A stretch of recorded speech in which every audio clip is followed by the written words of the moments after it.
Podcast On Voyage。皆さんこんにちは。オンボヤージュへようこそ。2月に入るとスーパーに色とりどりの卵やウサギが並び始めます。皆さんはイースターをご存知ですか？私がドイツに来た2005年頃はまだそんなに知られていなかったように思います。最近は春のイベントとして見かけるようになったでしょうか。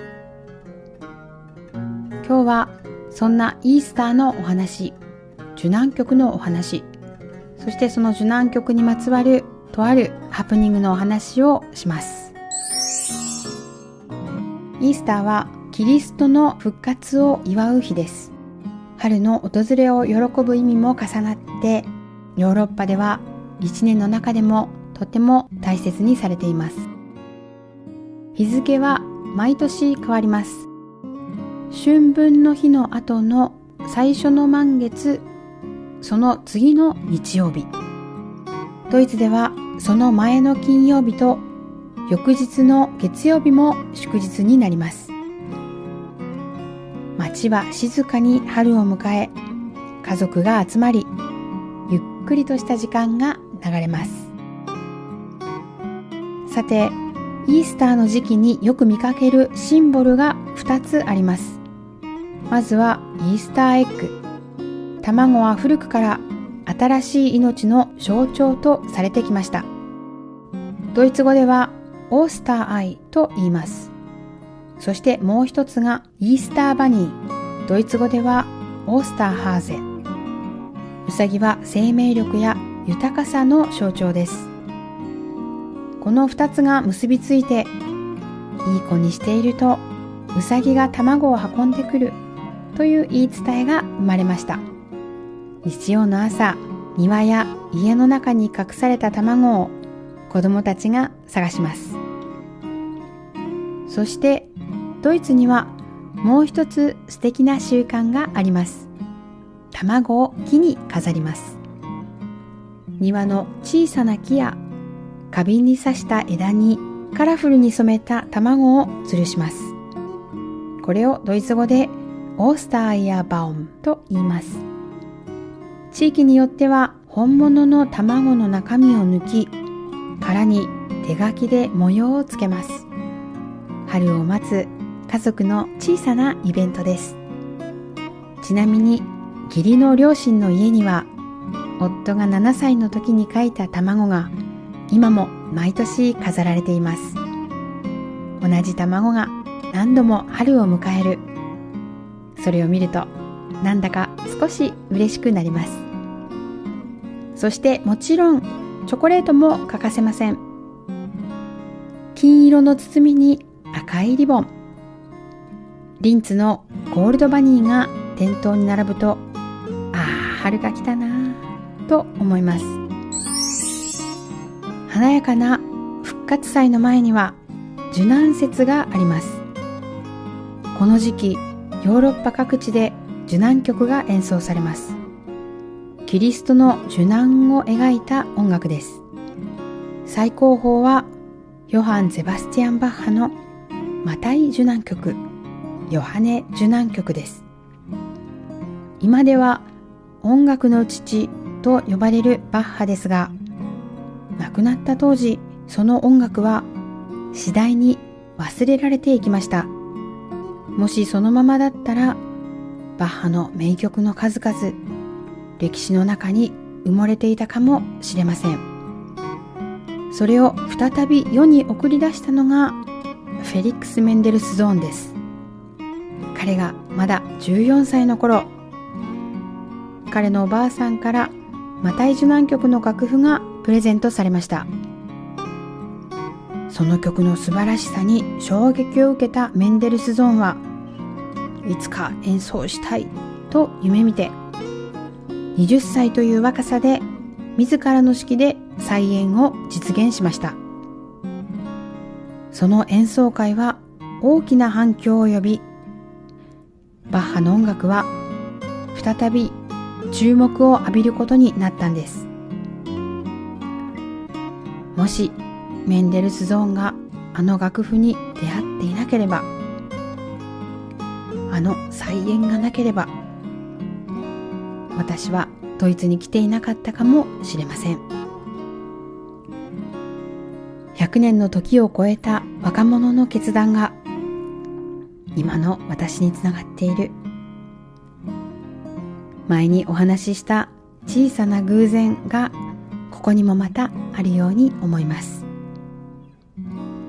それではそのマタイ受難曲の冒頭を少しお聞きください。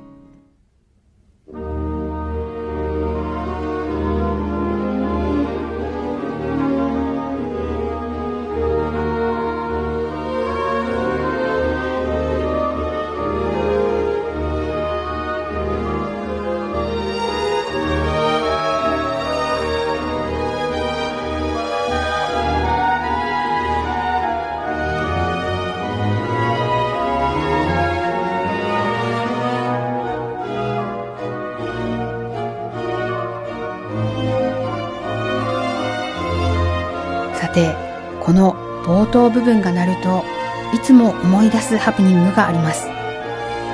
場所は大きなコンサートホールでした。会場いっぱいに澄んだ静寂が広がっていました。前奏が始まり、音楽がゆっくりと進んでいきます。気持ちも高まっていきます。いよいよ最初の歌い出し。よし、深く深く息を吸い込みました。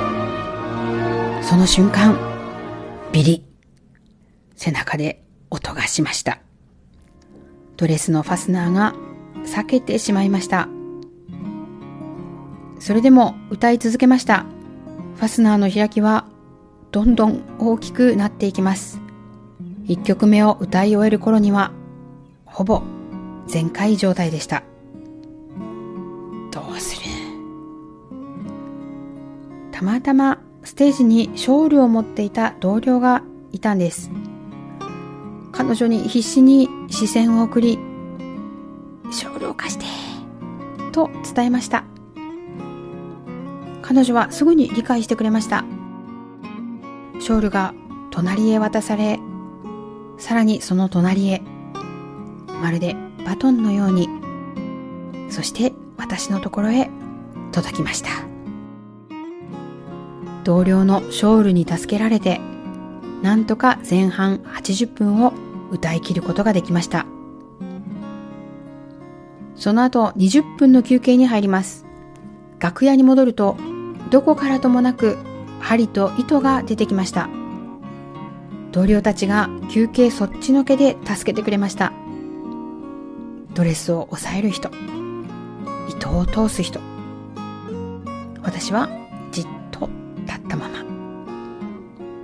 なんとかファスナーを縫い留め、そのまま後半も舞台へ戻りました。あれから何度もマタイ受難曲を歌う機会に恵まれました。同じ前奏を聴き、同じように深く息を吸い込みます。前奏が始まると、あの夜のことがふっと蘇ります。そしてまたこの曲を歌えることに静かに感謝しています。今年も2月に入ってスーパーにはまたパステルカラーの卵が並びました。金色のうさぎも誇らしげに立っています。パステルカラーの卵や金色のうさぎを見るたびに、ああ、また春が来るんだなぁと思います。皆さんにも何か毎年思い出す音や景色はありますか？どこかでマタイ受難曲を耳にすることがあれば、ぜひ前奏に耳を澄ませてみてください。今日も最後まで聞いてくださりありがとうございました。この番組では皆様からのお便りを募集しています。感想や質問、春の思い出など何でもお待ちしています。送り先は概要欄のリンクから、あるいはインスタグラムのメッセージで受け付けています。たくさんのご応募をお待ちしています。En voyage、フランス語で旅の途中。人生という旅、まだまだ続きます。それではまた次回。お相手はちゆきでした。